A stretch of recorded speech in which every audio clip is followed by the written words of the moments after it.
وأشهد أن محمدًا عبده ورسوله أما بعد فإن خير الحديث كتاب الله وخير الهدي هدي محمد صلى الله تعالى عليه وعلى آله وصحبه وسلم وشر الأمور محدثاتها وكل محدثة بدعة وكل بدعة ضلالة وكل ضلالة في النار اعوذ باللہ من الشیطان الرجیم ان یوم الفصل میقاتهم اجمعین یوم لا یغنی مولا عن مولا شیئا ولا هم ینصرون الا من رحم اللہ انہ هو العزیز الرحیم ان شجرۃ الزقوم طعام الأثیم کالمہل یغلی فی البطون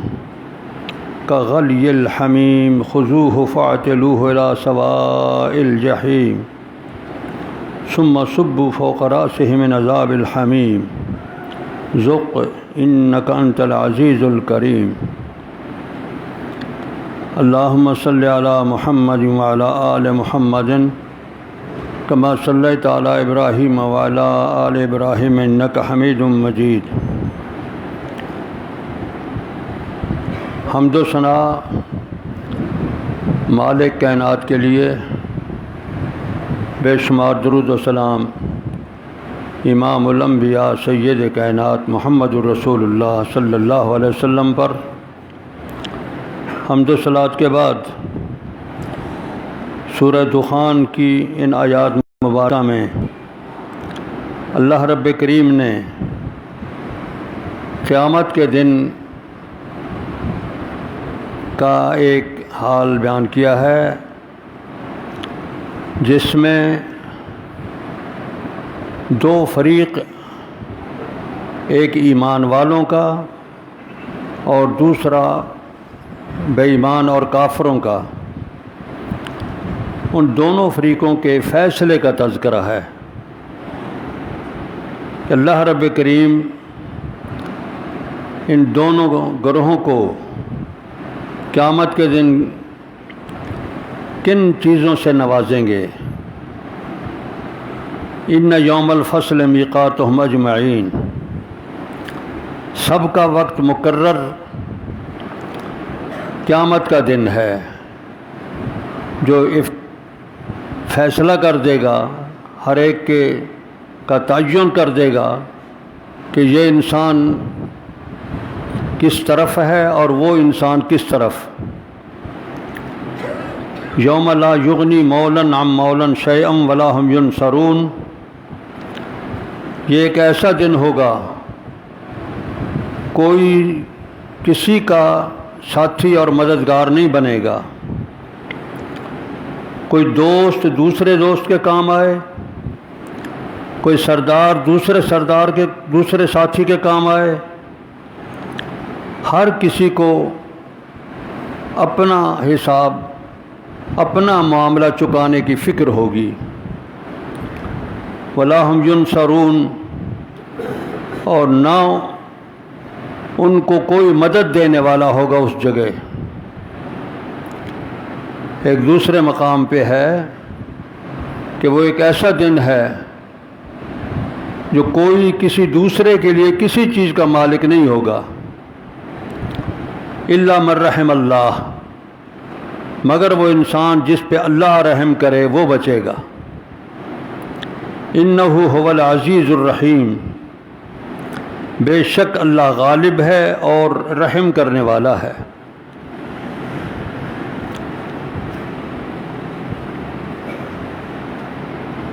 اس میں تو ایک عمومی بات ارشاد ہوئی ہے کہ جن پہ اللہ کا رحم ہوگا وہی اس صورتحال سے مستثنیٰ ہیں، باقی کوئی کسی کی طرف سے مدد کرے، بخشوائے، چھڑوائے، یہ نہیں کر سکے گا۔ اب نتیجتاً جن لوگوں نے اللہ کی نافرمانی کی اور جو اپنے آپ کو اس دنیا میں بڑا سمجھتے رہے، کسی کے سامنے جواب دہی ان کا زندگی کا مشن ہی نہیں تھا یا طریقہ ہی نہیں تھا کہ ہم نے کسی کو جواب دینا ہے، اپنی آزادانہ زندگی گزاری، ان کو کیا ملے گا وہاں؟ اس مقام پہ اللہ رب کریم نے یہ ارشاد فرمایا ان شجرۃ الزقوم طعام الاسیم، زقوم ایک کڑوا پودا ہے زہریلا، وہ ان گناہ گاروں اللہ کے مجرموں کا طعام ہوگا۔ اس کی شکل طعام کی گندی جس طرح تیل کی میل ہوتی ہے، یغلی فی البطون، جب ان کے پیٹوں میں جائے گی تو وہ اس طرح جوش مارے گی جس طرح کہ گرم پانی کھولتا ہے، کغلی الحمیم۔ اللہ رب کریم ملائکہ کو فرمائیں گے خذوہ فاعتلوہ الی سواء الجحیم، اسے پکڑو گھسیٹ کے جہنم کے درمیان میں پھینک دو، ثم صبوا فوق رأسہ من عذاب الحمیم، پھر اس کے سر پر گرم کھولتا ہوا پانی ڈالو، ذق لے لے مزے، انک انت العزیز الکریم، تو دنیا میں اپنے آپ کو معزز سمجھتا رہا، عزت والا اور اشراف میں اپنے آپ کو شمار کرتا رہا کہ میں بڑا انسان ہوں۔ اللہ کے ہاں تیری پوزیشن یہی ہے، اب لے لے مزے۔ ان ھذا ما کنتم بہ تمترون، دنیا میں تم شک کی زندگی گزارتے رہے، تمہیں یقین ہی نہیں آتا تھا کہ کبھی ہماری پکڑ ہوگی، ہمیں اپنی زندگی کا حساب دینا پڑے گا۔ آج یہ صورتحال تمہارے سامنے آ گئی۔ یہ ہے آیت مبارکہ کا ترجمہ۔ یہ کن لوگوں کے لیے ہے؟ ان لوگوں کے لیے جو اللہ رب کائنات کی عظمتوں کے قائل نہیں ہیں۔ اس دنیا میں اللہ نے اپنی عظمتوں کا بیان کیا ہے قرآن مقدس میں، اور ہر صورت میں تقریباً اللہ احکم الحاکمین نے اپنی صفات علیہ بیان کی ہیں اور متوجہ کیا انسانوں کو کہ تم خود بھی اس کائنات میں اللہ کی جو عظیم صفات ہیں، اللہ کی عظیم قدرتیں ہیں، ان کا مطالعہ کرو، ان میں غور و فکر کرو۔ غور و فکر کرنے والوں کو ہی اللہ رب کریم نے اولو الالباب کہا ہے، عقل والے کہا ہے۔ جو تدبر نہیں کرتے، کائنات میں اللہ کی عظمتوں کا مطالعہ نہیں کرتے، ان کو اللہ نے بے عقل، احمق اور بے وقوف کہا ہے۔ اولو الالباب انہی کو قرار دیا گیا ہے جو اللہ رب کائنات کی عظمتوں کا مطالعہ کرتے ہیں۔ ایک مقام پہ اللہ رب کریم نے فرمایا انسانوں ذرا غور کرو، یہ دن اور رات، ان کا بننا، ان کا چھوٹا ہونا اور بڑا ہونا، دن کے وقت میں رات بننا اور رات کے وقت میں دن کا بن جانا، یہ صرف اللہ کی قدرت کا کرشمہ ہے۔ اللہ کے سوا کون ہے جو ان لمبی راتوں کو چھوٹا کر دے یا لمبے دنوں کو چھوٹا کر دے؟ یہ تغیر صرف رب کائنات نے اپنے ہاتھ میں رکھا ہوا ہے، کوئی نہیں اس میں تصرف کر سکتا۔ چاند کے حوالے سے ارشاد فرمایا ہم نے اس کو منزلیں دے دی ہیں، روزانہ الگ منزل میں چلتا ہے، یہ اس کے راستے پورے مہینے میں روزانہ بدلتے ہیں۔ یہ کس کا تصرف ہے؟ کسی مخلوق میں سے کسی کا تصرف نہیں، انہی کو اللہ رب کریم نے سمجھدار اور عقل والا قرار دیا ہے۔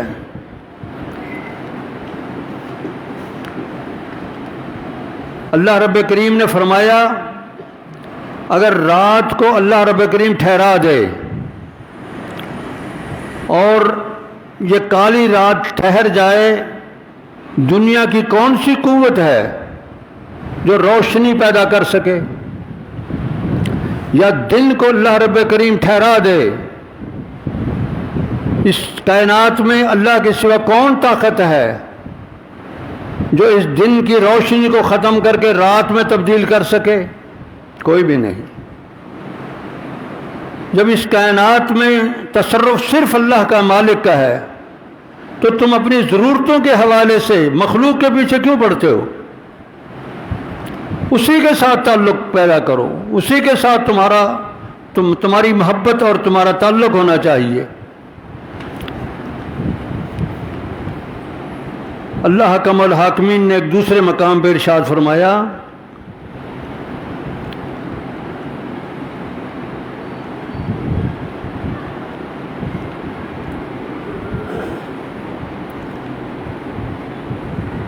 الذین یذکرون اللہ قیاما وقعودا وعلی جنوبہم ویتفکرون فی خلق السماوات والارض ربنا ما خلقت ھذا باطلا سبحانک فقنا عذاب النار۔ عقل والوں کے لیے بڑی نشانیاں موجود ہیں جو کھڑے کھڑے بیٹھے اور لیٹ کے اللہ کا ذکر کرتے ہیں۔ وَيَتَفَكَّرُونَ فِي خَلْقِ السَّمَاوَاتِ وَالْأَرْضِ، اور ان تینوں حالتوں میں کھڑے ہیں، بیٹھے ہیں، لیٹے ہوئے ہیں۔ یتفکرون فی خلق السماوات والارض، آسمانوں اور زمین کی تخلیق میں غور و فکر کرتے ہیں۔ ربنا ما خلقت ھذا باطلا، وہ اس نتیجے تک پہنچتے ہیں کہ اے ہمارے رب، یہ پوری کائنات تو نے بے مقصد نہیں پیدا کی۔ سبحانک، تو پاک ذات ہے۔ فقنا عذاب النار، ہمیں جہنم کے عذاب سے اے مالک بچا۔ اس آیت مبارکہ میں ہمیں غور و فکر اور تدبر کی تلقین کی گئی ہے کہ ہم اس کائنات کی اشیاء میں ان میں غور و فکر کریں، مختلف صورتوں میں۔ اللہ حکم الحاکمین نے ہمیں اس مطالعے کی، سوچ و فکر کی تلقین فرمائی ہے۔ دیکھیے مشارق اور مغارب کا لفظ آیا قرآن مقدس میں۔ مشرق ایک نہیں، روزانہ اور ہر لمحے مشرق بن رہی ہے۔ مشارق، یہ پوری مشرقی علاقہ، سورج کسی ایک مقام پہ روزانہ طلوع نہیں ہوتا، روزانہ دوسری جگہ سے طلوع ہوتا ہے۔ اور پھر زمین والوں کے لیے ہر علاقے کی مشرق الگ ہے، ایک ایک چپا، ایک ایک فٹ کے لیے مشرق نہیں بن رہی ہے۔ یہ مشارق اور مغارب اسی طرح، یہ کس کے کنٹرول میں؟ کھرب ہا سال سے یہ سلسلہ جاری ہے، جس کا کسی کو پتہ نہیں کہ کتنی مدتیں گزری ہیں۔ ان میں استحکام اور مضبوطی اتنا ہے کہ ایک سیکنڈ کا فرق نہیں آیا۔ یہ کس بات کی نشاندہی ہے؟ کائنات کے مالک اعلیٰ کی عظمتوں کی نشاندہی ہے۔ تبارک الذی بیدہ الملک وہو علی کل شیء قدیر، عظمتوں اور بلندیوں والا ہے وہ اللہ جس کے بے مثل ہاتھ میں پوری کائنات بادشاہی ہے۔ وہو علی کل شیء قدیر، اور وہ ہر چیز پر قادر ہے۔ سورہ ملک کی ابتدائی آیات کا مطالعہ فرمائیں، ان میں بھی اللہ رب کریم نے اس کائنات کے حوالے سے غور و فکر کا حکم دیا ہے۔ یہ باتیں میں آپ سے عرض اس لیے کر رہا ہوں کہ آپ کو اس طرح متوجہ کروں کہ آپ رات کے اوقات میں، خاموشی کے اوقات میں آپ خود اس کائنات میں غور و فکر کریں اور اللہ رب کریم کی عظمتوں کا اعتراف کریں، دل میں بٹھائیں۔ اس طریقے سے آپ کے ایمان میں مضبوطی آئے گی، اور پھر ہم اللہ کو یاد کریں گے، اللہ کو بھولیں گے نہیں کسی بھی کیفیت میں، کسی بھی وقت میں۔ رسول اکرم صلی اللہ علیہ وسلم کی زبانی اعلان کرا دیا گیا انسانوں کو، ان صلاتی و نسکی و محیای و مماتی للہ رب العالمین۔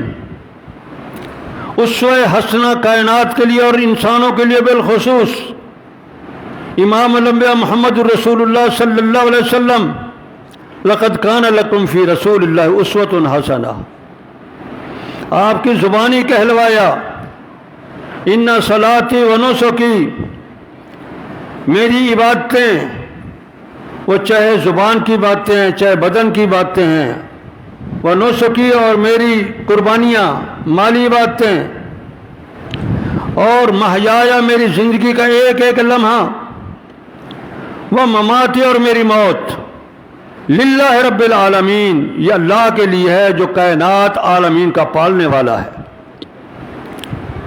یہاں بھی ایک اعتراف کرانے کی حیثیت میں اللہ نے اپنی عظمتوں کا اعتراف کرا رب العالمین فرما کے، اور ہماری سورہ ابتدا ام الکتاب میں پہلے ہی جملہ یہ الحمدللہ رب العالمین، ہر طرح کی حمد و ثنا اس حاکم کائنات کے لیے جسے اللہ کہتے ہیں، جو جہانوں کو پیدا کر کے ان کے بقا کی جملہ انتظامات کا مالک ہے اور پال رہا ہے، رب العالمین۔ اس میں بھی گویا ہمیں متوجہ کیا گیا ہے کہ اس کی عظمتوں کو دلیل کے ساتھ اپنے دل میں بٹھائیں کہ وہ اس کائنات کی تربیت کر رہا ہے، اس کائنات کو پال رہا ہے۔ یہی وجہ ہے کہ پورے انسانوں میں سب سے اعلیٰ، سب سے بلند، سب سے زیادہ جاننے والا اللہ کو، کان عارف باللہ، کان عالم باللہ من الکائنات، امام الانبیاء محمد رسول اللہ صلی اللہ علیہ وسلم۔ ان کا حال یہ ہے، اماں عائشہ فرماتی ہیں، کان یذکر اللہ فی کل الاحیان، وہ ہر آن اللہ کا ذکر فرمایا کرتے تھے، کسی بھی لمحے اللہ کے ذکر سے غافل نہیں ہوتے تھے۔ تو ہم آپ کے زندگی کے طریقے کو کیوں نہ اپنائیں؟ لقد کان لکم فی رسول اللہ اسوۃ حسنہ۔ یاد رکھیں، اللہ کی معرفت، اس کا ذکر، اس کی پہچان جس انسان کو حاصل ہے وہ شیطان کی تزاویر سے، شیطان کے وساوس سے نکلے گا، اور جس کے قلب اور جس کے دل میں اللہ رب کائنات کی عظمتوں کا اعتراف نہیں ہے، شیطان اس دل میں گھر بنا لیتا ہے اور وہ اللہ سے اس کو دور کرتا چلا جاتا ہے۔ اس لیے ہمیں اپنی معمولات زندگی میں رسول اکرم صلی اللہ علیہ وسلم کی مطابقت میں ہر آن اللہ کا ذکر کرنا چاہیے، غفلت میں زندگی نہ گزاریں۔ ایک تو اس کائنات کے حوالے سے غور و فکر عادت بنائیں تاکہ اللہ کی عظمتوں کا اعتراف ہمارے دل میں زیادہ سے زیادہ بیٹھتا چلا جائے۔ سیدنا ابراہیم علیہ السلام نے یوں ہی نہیں کہا تھا کہ اللہ مجھے دکھا کس طرح کیف تحیی الموتیٰ، آپ مردوں کو کیسے زندہ کرتے، میں دیکھنا چاہتا ہوں۔ رب کائنات نے فرمایا، ابراہیم تجھے ابھی تک یقین نہیں ہے؟ اولم تؤمن قال بلا، فرمایا مجھے یقین ہے لیکن میں اپنی آنکھوں سے دیکھنا چاہتا ہوں، کیونکہ آنکھوں سے دیکھنے سے جو ایقان ہے اے اللہ آپ کی ذات پر میرا اور بڑھ جائے گا۔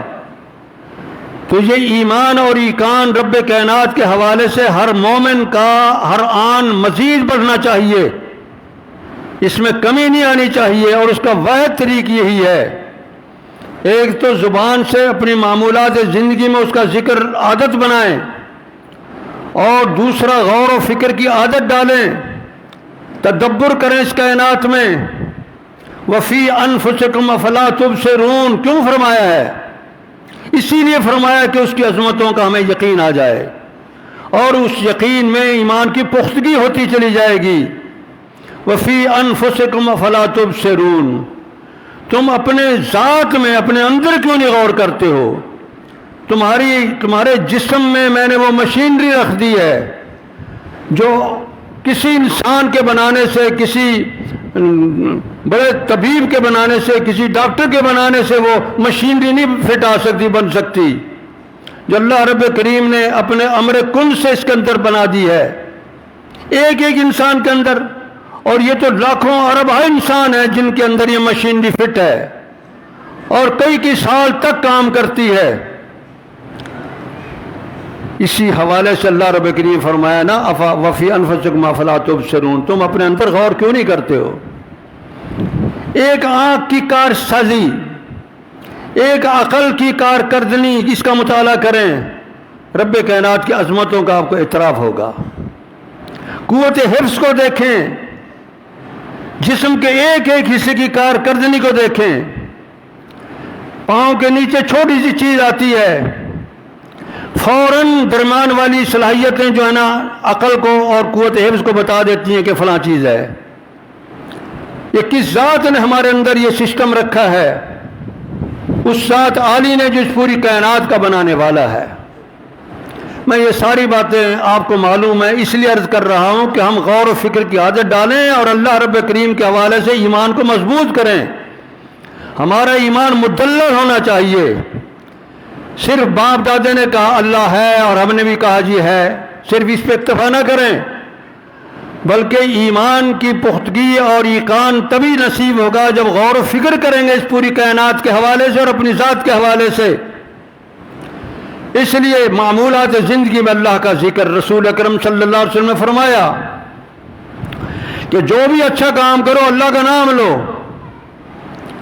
خوراک کھاتے ہیں، اللہ کا نام نہیں لیا تو وہ خوراک درست نہیں بنتی، یاد رکھیں اس میں شیطان کا حصہ مل جاتا ہے۔ نسل بڑھا رہے ہیں، اللہ کا نام نہیں آیا، شیطان کا بیچ میں حصہ آ جاتا ہے۔ آپ دودھ پیتے ہیں، اللہ کا نام نہیں لیتے، اس میں شیطان کا حصہ آتا ہے۔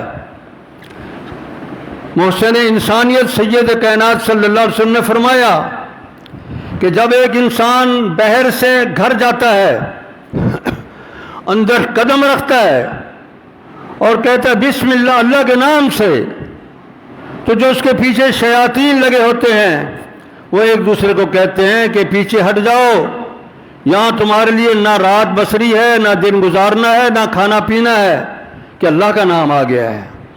جہاں اللہ کا نام آ جائے وہاں شیطان بھاگتا ہے۔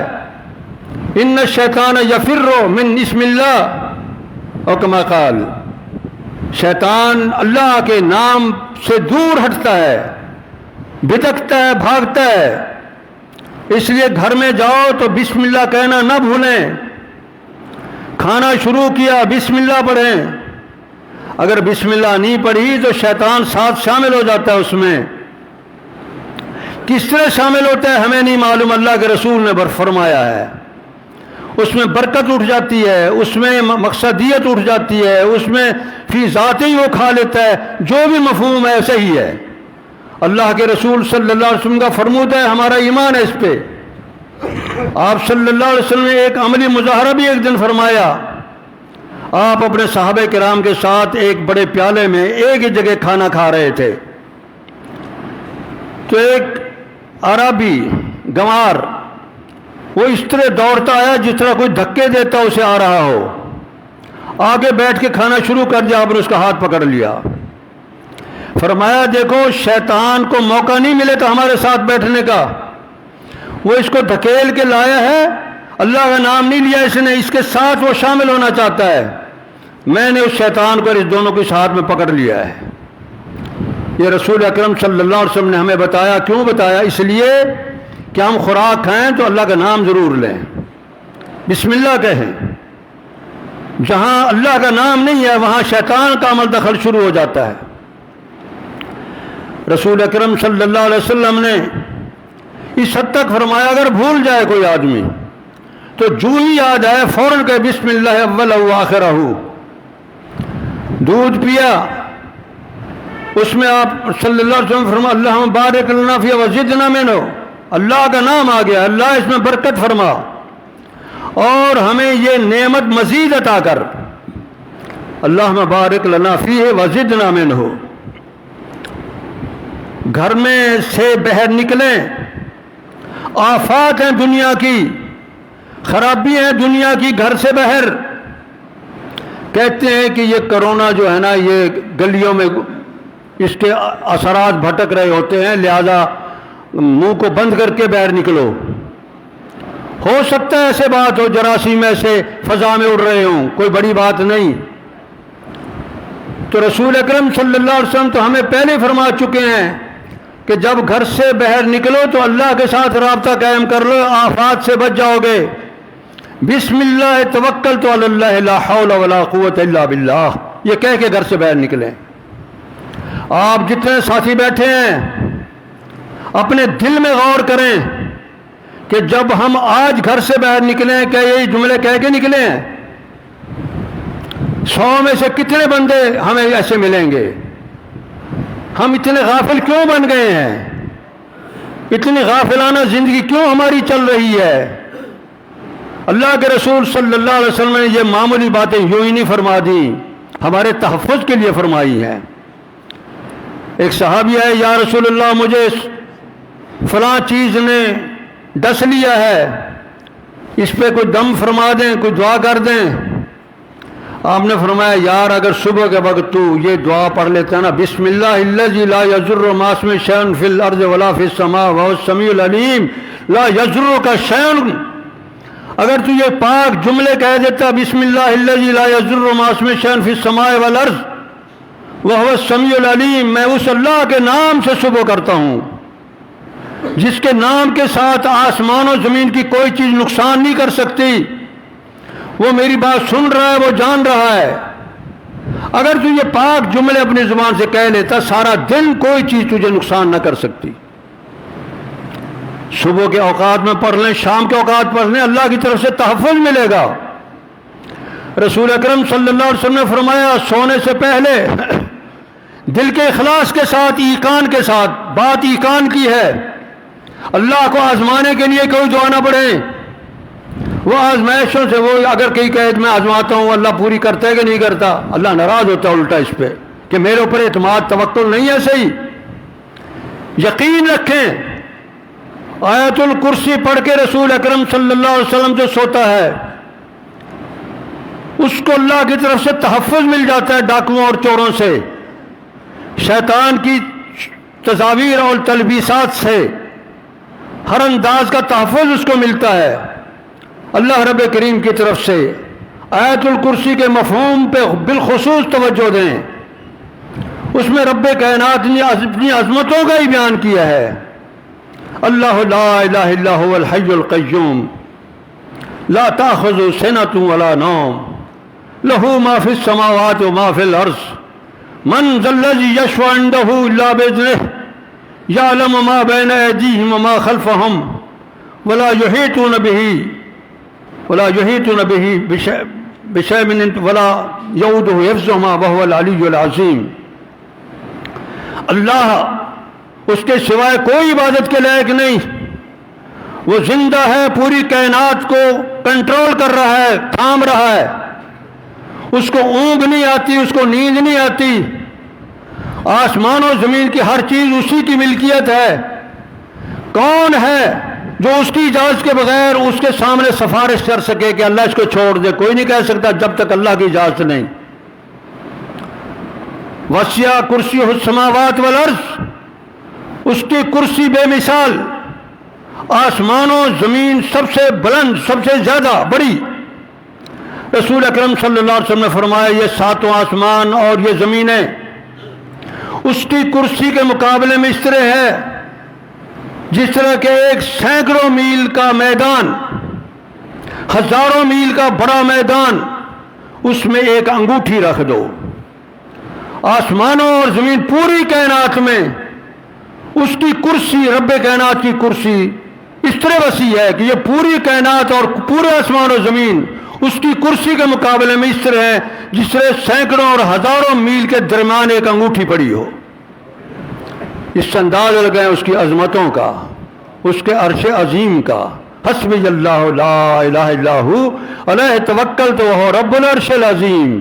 اپنے پیارے رسول پاک کو یہ دعا سکھائیے، آپ بھی دعا یاد کریں۔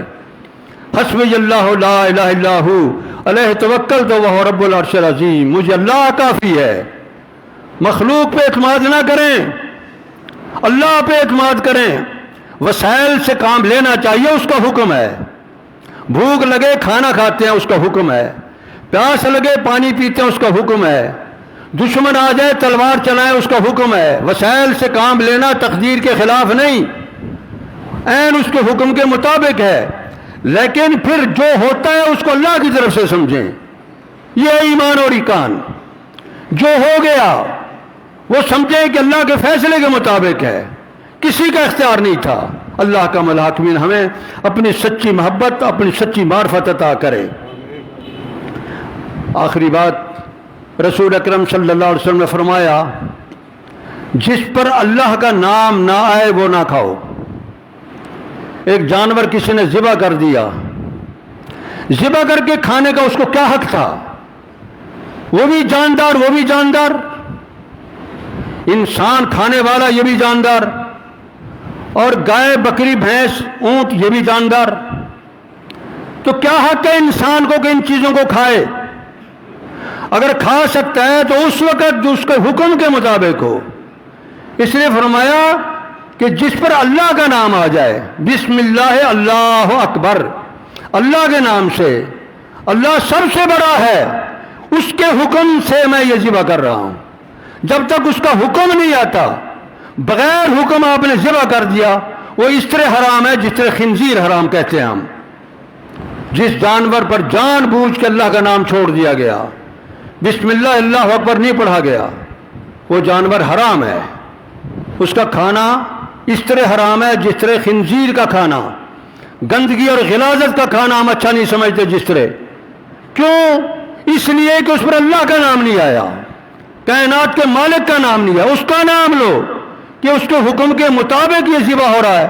وہ بڑا ہے، وہ سب پہ حاوی ہے، وہ حکم دے سکتا ہے، اس نے حکم دیا ہے، ہم اس کے حکم سے ذبح کرتے ہیں، خون نکالتے ہیں، اور باقی گوشت ہمارے لیے حلال ہے۔ تب حلال ہے، قرآن مقدس ہمیں یہ حکم دے رہا ہے، لا تاکلوا مما لم یذکر اسم اللہ علیہ، مت کھاؤ اس چیز کو جس پر اللہ کا نام نہیں لیا گیا۔ محترم ساتھیو، یہ تو جانوروں کی بات ہے۔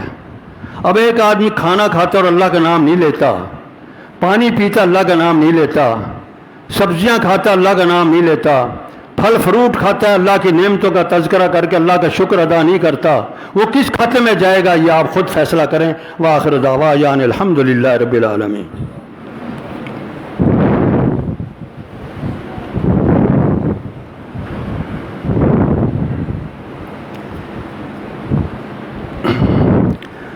الحمد للہ نحمده ونستعینه ونستغفره ونعوذ باللہ من شرور انفسنا من يهده الله فلا مضل له ومن يضلل فلا هادي له واشهد ان لا الہ الا اللہ واشهد ان محمدا عبده ورسوله۔ انہی آیات میں دو تین آیات اور تھیں جو اس کے مد مقابل میں تھیں، ان کا ترجمہ بھی آپ کو سنا دوں۔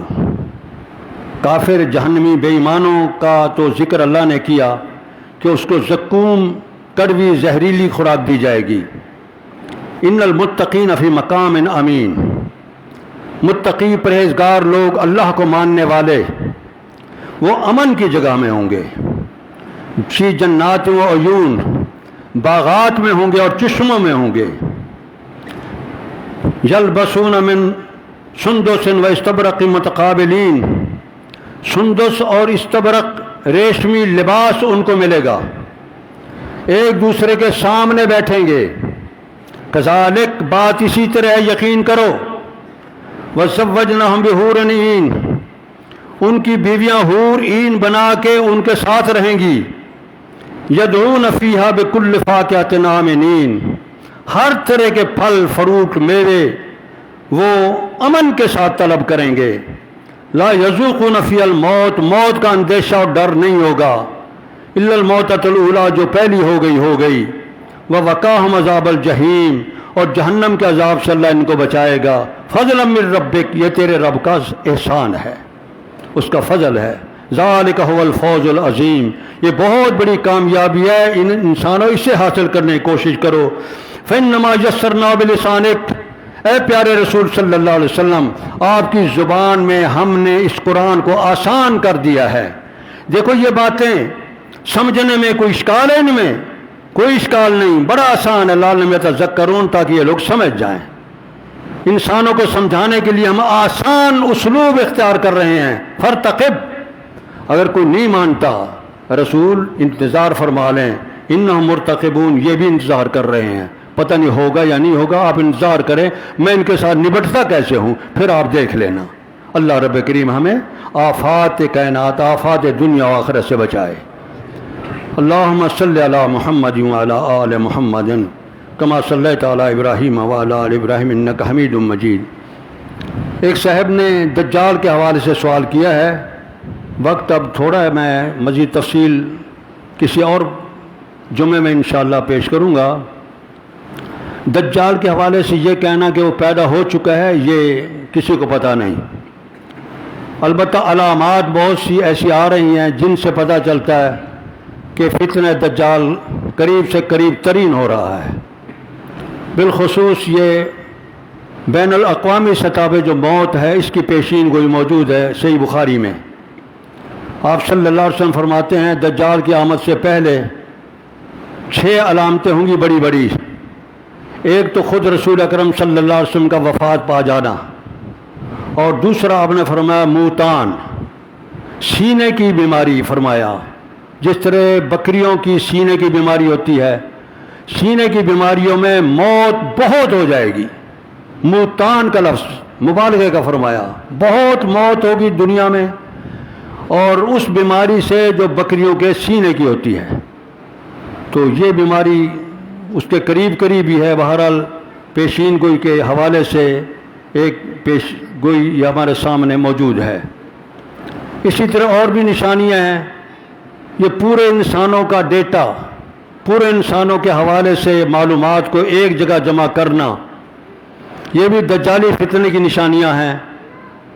دجال کے فتنوں میں ایک روایت میں اتنا آیا ہے کہ بعض اپنے ماننے والوں کو کہے گا کہ میں تمہارے ماں باپ کو قبروں میں سے اٹھا دوں، تو قبر میں جا کے وہ کہے گا اٹھ، اس سے شیطان اس کے باپ اور اس کے بھائیوں اور اس کے رشتہ داروں کی شکل میں بن کے شیطان نکل آئیں گے، جنات نکل آئیں گے۔